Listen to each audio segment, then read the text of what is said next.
Marvel finally figured out how to make great television, and Daredevil, Born Again Season 2 is the proof. Episodes 2 and 3 arrive the way a long overdue promise finally gets kept quietly, without fanfare, and with enough substance to make you forget how long you had been waiting.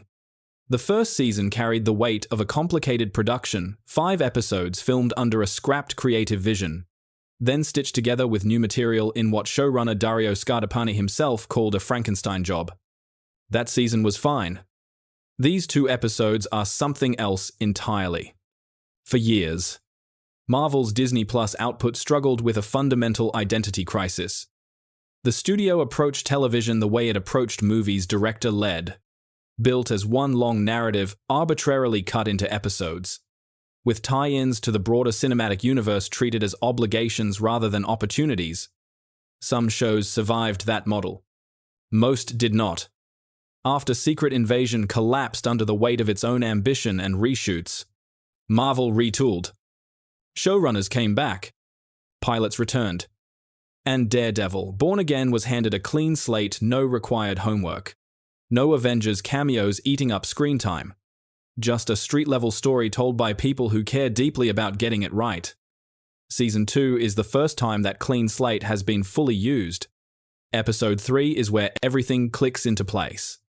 The installment builds slowly and deliberately, centering on a trial that functions less like a legal proceeding and more like a public execution dressed in courtroom furniture. The Safer Streets Initiative, Wilson Fisk's mechanism for processing vigilante-adjacent defendants outside the normal protections of the law, produces a 3-judge panel that would not survive scrutiny for a single afternoon. In the real world, there is no jury. Defense counsel has had 2 days to prepare. The prosecution sustains every objection while every defense motion gets overruled before it finishes, leaving Kirsten McDuffie's mouth. Attorney Mike Hawkberg leans into the corruption with the comfort of a man who stopped pretending the law applies to him some time ago. What makes these scenes work is not the legal absurdity, it is the human machinery behind it. Kingpin did not build this system alone. He built it because enough people in enough positions decided that compliance was easier than resistance. The prosecutor who relishes the rigged game.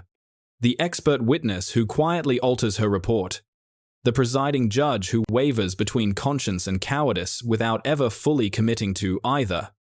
When Jackie Duquesne sits across from his own attorney and calmly lists every constitutional right being stripped from him, the scene lands not as exposition but as indictment. Everyone in that building knows what is happening. Nobody with the power to change it does a thing. Tony Dalton, largely wasted in Season 1, finally gets room to breathe here. Swordsman, operating alongside Daredevil in the field, gives the show's action sequences a different rhythm, 2 very different philosophies about justice moving in the same direction for now.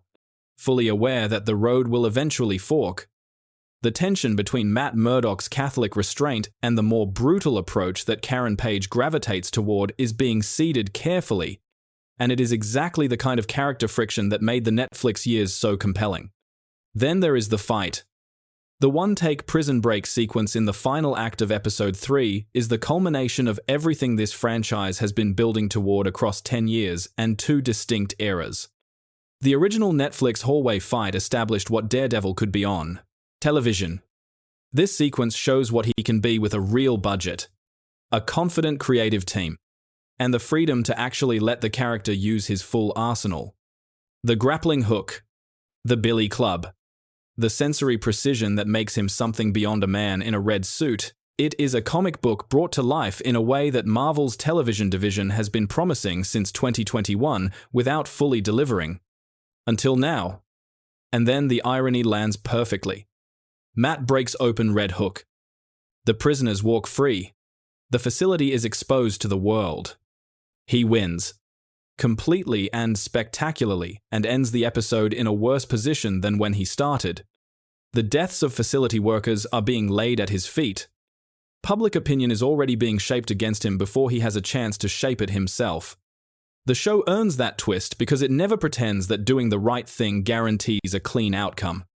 That moral complexity is the whole reason this character has endured.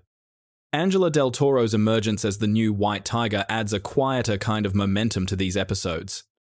The decision to keep her amulet's effects mostly off-screen reads as discipline rather than limitation. Pulling focus away from her powers keeps the episode's emotional center exactly where it needs to be. What the show is more interested in, for now, is who she is before the powers define her. There is a clear through line being drawn between Matt's history as a vigilante trained by someone older and harder, and the possibility that he is about to inherit that same responsibility with Angela. The show is in no rush to make that explicit, which is exactly the right instinct. What Born Again Season 2 is quietly proving is that the MCU's television future does not depend on quantity. It depends on permission, the permission to tell a self-contained story with real stakes and a cast that has earned the audience's investment without demanding that every supporting character become the pilot for their own franchise. Swordsman works in this show. White Tiger works in this show. They work because they are characters in a story, not auditions for something else.